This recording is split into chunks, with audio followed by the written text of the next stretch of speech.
नमस्कार दोस्तों, कैसे हैं आप? आई होप कि आप सब अच्छे होंगे। दोस्तों, स्वागत है आपका आपकी यूट्यूब चैनल सुपर टीच में।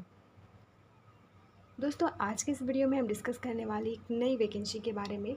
ये जो वैकेंसी है DSSB की है, जो कि काफ़ी टाइम बाद आई हुई है। अब देखिए, इसका नोटिफिकेशन जो है जारी कर दिया गया है 10 सितंबर को, जो कि आज के दिन।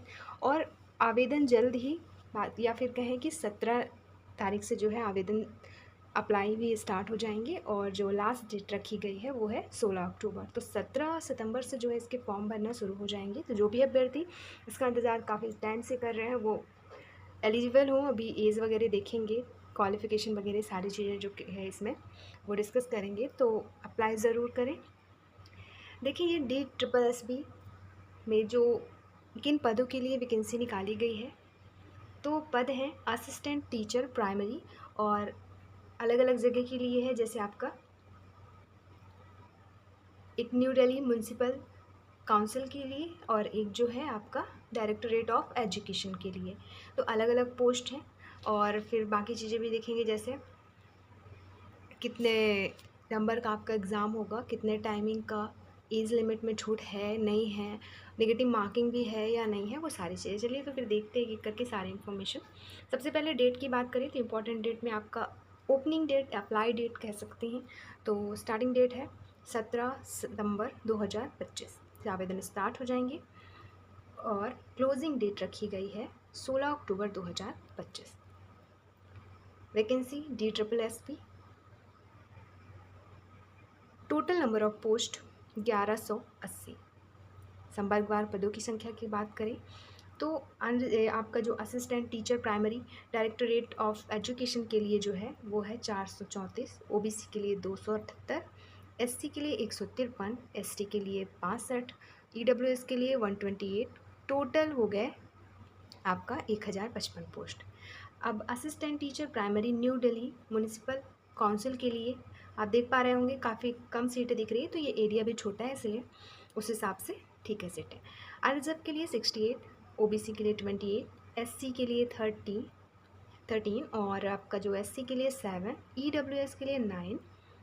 Total number of post 125। अब दोनों की बात करें, दोनों मिला के कितने पोस्ट हैं, तो 1180 टोटल पोस्ट हैं। तो ये रही पोस्ट की इन्फॉर्मेशन। अब हम देखेंगे एजुकेशनल क्वालिफ़िकेशन, एज लिमिट वगैरह। तो जो है एजुकेशनल क्वालिफ़िकेशन आपका इसमें senior secondary with at least 50% marks. Senior secondary आपका क्वालिफाई होना चाहिए कम से कम 50% मार्क्स के साथ, और 2 साल का डिप्लोमा इन एलिमेंट्री एजुकेशन था, DED या DLED कह सकते हैं, ठीक है। या फिर अगर ये नहीं है तो आपका सीनियर सेकेंडरी 45% से क्वालिफाई होना चाहिए मिनिमम, और 2 year diploma in elementary education with NCTE 2002। या फिर senior secondary with at least 50% marks and 4 year bachelor of elementary अर्थात BLED। BEd नहीं मान्य है, BLED यहाँ पे चलेगा, ठीक है। फिर है सीनियर सेकेंडरी एटलीस्ट 50% मार्क्स से क्वालिफाई और 2 ईयर डिप्लोमा इन स्पेशल एजुकेशन। स्पेशल एजुकेशन आपने कर रखा है तो आवेदन कर सकेंगे।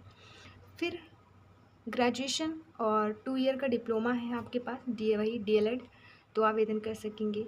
और आवेदन तभी कर पाएंगे जब आपका CTET क्वालिफाई हो तो ये सबसे इम्पॉर्टेंट है कि CTET क्वालिफाई है तो आवेदन कर सकेंगे। इसके बाद जो एजुकेशनल क्वालिफिकेशन मांगा है वो होना ही चाहिए, कंपलसरी है। और मस्ट है पास्ट हिंदी एंड उर्दू या पंजाबी या इंग्लिश सब्जेक्ट्स। ये आपका क्वालिफिकेशन हो गया। तो देखा जाए तो इसमें जो आवेदन कर सकेंगे 12th plus DED, special education या 4 ईयर वाला BLED अगर आपने कर रखा है तो कर पाएंगे, और CTET क्वालिफाई है तो। इसके अलावा नोट्स में चीज़ें दी गई है, जो रिलैक्सेशन दी जाएगी OBC ST SC PH 5% qualify marks में, वो इसमें भी रहेगा। इसके अलावा डिज़ायरेबल में कुछ भी नहीं मांगा गया है, इसमें एसेंशियल में भी कुछ भी नहीं मांगा गया है, एक्सपीरियंस वगैरह कुछ भी नहीं। अब देखें सैलरी, तो सैलरी है 35,400 स्टार्टिंग सैलरी और अधिकतम 1,12,400। पे लेवल 6 रहेगा। ग्रुप बी की वैकेंसी कहलाएगी general centre service, non ministerial, non, है ना। इसके बाद एज लिमिट देखें तो एज लिमिट है अधिकतम 30 साल। एज रिलैक्सेशन भी इसमें दी जाएगी जैसे अदर एग्ज़ाम्स में दी जाती है। तो अब हम देखेंगे assistant teacher primary new Delhi municipal council के लिए। तो इसमें भी जो है आपका एजुकेशन क्वालिफिकेशन वह 12th क्वालिफाई होना चाहिए 50% मार्क्स से के साथ, और 2 ईयर डिप्लोमा वही आपका DLED या फिर ETE या JBT या DIET या BLED हो तो आप आवेदन कर सकेंगे। साथ ही हिंदी 10th में आपका हिंदी रहा हो। फिर इसमें भी कोई भी जो है एक्सपीरियंस वगैरह नहीं मांगा है, लेकिन इसमें डिज़ायरेबल में कंप्यूटर नॉलेज ज़रूर मांगा है, तो वो आपका होना चाहिए, और साथ ही साथ CTET क्वालिफाई। सैलरी की बात करें तो सैलरी है इसमें स्टार्टिंग सैलरी 35,400 मिनिमम और अधिकतम 1,12,400 रुपये। पे लेवल वही 6 है और एज लिमिट इसमें भी 30 ईयर मैक्सिमम एज लिमिट रखा गया है और एज रिलैक्सेशन भी रहेगा जैसे अदर एग्ज़ाम्स में होता है।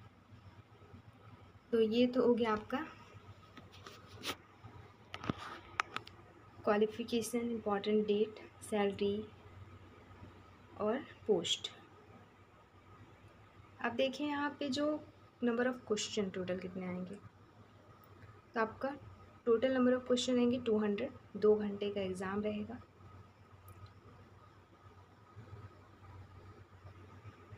जिसमें आपसे पूछा जाएगा जनरल इंटेलिजेंस और रीजनिंग एबिलिटी, दूसरा जनरल अवेयरनेस, तीसरा अरिथमेटिकल या एंड आपका न्यूमेरिकल एबिलिटी, साथ ही इंग्लिश लैंग्वेज एंड कंप्रहेंसन और हिंदी लैंग्वेज एंड कंप्रहेंसन। मतलब Hindi, English, general awareness, reasoning और मैथ आपके सब्जेक्ट रहेंगे। 100 क्वेश्चन जो है इसमें पूछे जाएंगे 100 मार्क्स के, और 100 जो रहेगा आपका सेक्शन बी के 100 क्वेश्चन रहेंगे, जिसमें आपसे NCTE करिकुलम से रिलेटेड क्वेश्चन रहेगा। तो टोटल नंबर ऑफ क्वेश्चन हो गए 200 और टाइमिंग दी जाएगी 2 घंटे। लैंग्वेज की बात करें किस लैंग्वेज में पेपर होगा, तो पेपर आपका हिंदी इंग्लिश दोनों में रहेगा।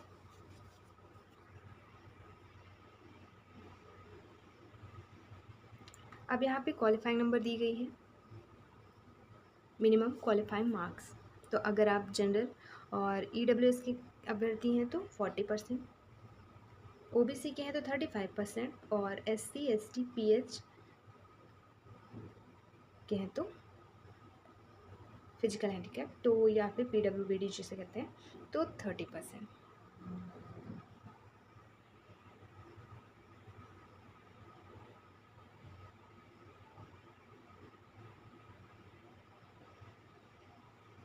इसके अलावा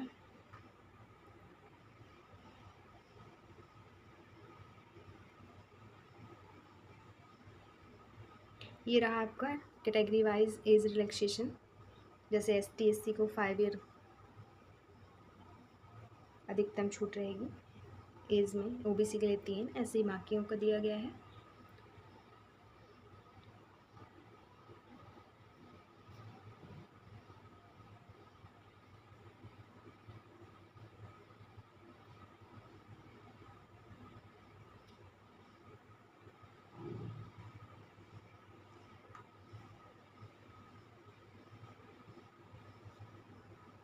तो ये थी इम्पोर्टेंट अपडेट और ज़रूरी चीज़ें हमने डिस्कस कर ली है इस वीडियो में।